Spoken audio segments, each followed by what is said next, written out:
વડિયાના વાવડમાં આપનું હાર્દિક સ્વાગત છે। વડિયામાં મર્યાદા પુરુષોત્તમ ભગવાન શ્રી રામ લલ્લાના આગમનની તૈયારીઓ થવા જઈ રહી છે।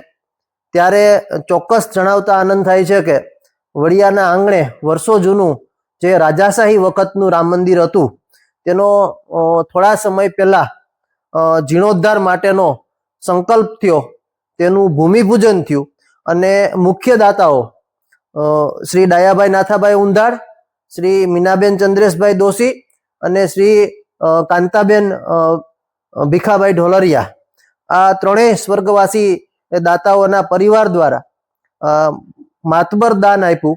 આ ઉપરાંત વડિયાની સાથે જોડાયેલા અનેક નામી અનામી લોકોએ પોતાનું દાન આપ્યું અને એ દાનના સહયોગથી આજે ભવ્યાતિ ભવ્ય રામ મંદિરનું કામ પૂર્ણ થવા તરફ જઈ રહ્યું છે। આમ તો પૂર્ણ જ થઈ ગયું છે અને એના મંદિરની અંદર પ્રભુ શ્રી રામ મર્યાદા પુરુષોત્તમ રામ ભગવાનની મૂર્તિ પ્રતિષ્ઠાનો મહોત્સવ આવનારા દિવસોની અંદર યોજાનાર છે।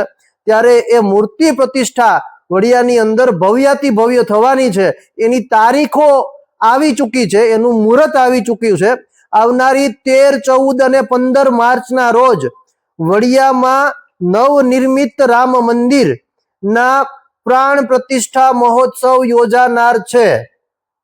તો વડિયા સાથે જોડાયેલા દરેક ભક્તજનોને આ મહોત્સવમાં પધારવા માટે અત્યારથી જ આમંત્રણ આપવામાં આવે છે કે ભાઈ આવનારી 13, 14 અને 15મી માર્ચના રોજ વડિયાના રામ મંદિરમાં પ્રભુ શ્રી રામ ભગવાન રામ પધારવાના છે, તેનો મૂર્તિ પ્રતિષ્ઠા મહોત્સવ યોજાનાર છે।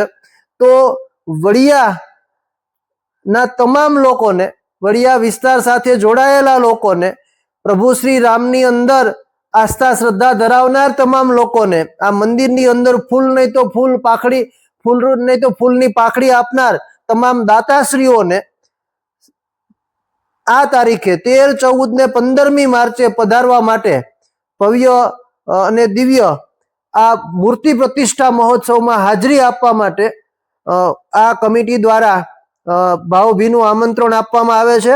એડવાન્સમાં એટલા માટે વિડીયો બનાવીને આપને જાણકારી આપીએ છીએ કે 13, 14, 15 માર્ચના રોજ આ કાર્યક્રમની તારીખ સંપૂર્ણ રીતે નક્કી થઈ ચૂકી છે।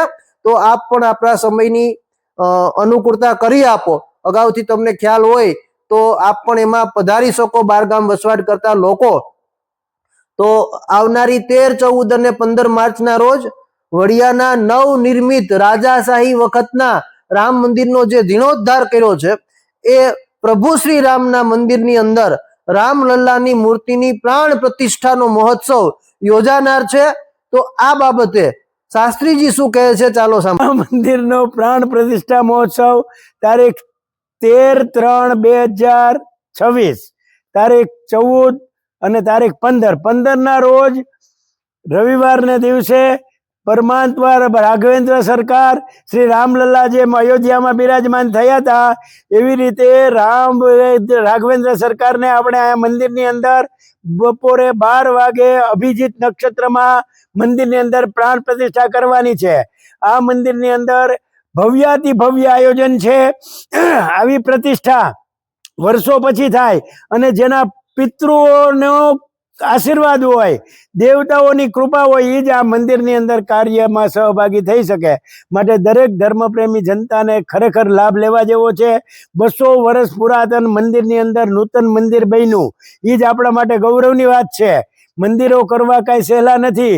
આપણે આપણા બાથરૂમો અને ઘર તો સારા મજાના બંગલા બનાવીએ, પણ પરમાત્મા માટે જે કોઈ ઈંટ મૂકે એનો 7 પેઢીનો ઉદ્ધાર પરમાત્મા કરે છે, એમ પદ્મપુરાણમાં લખ્યું છે, સ્કંદ પુરાણમાં લખ્યું છે।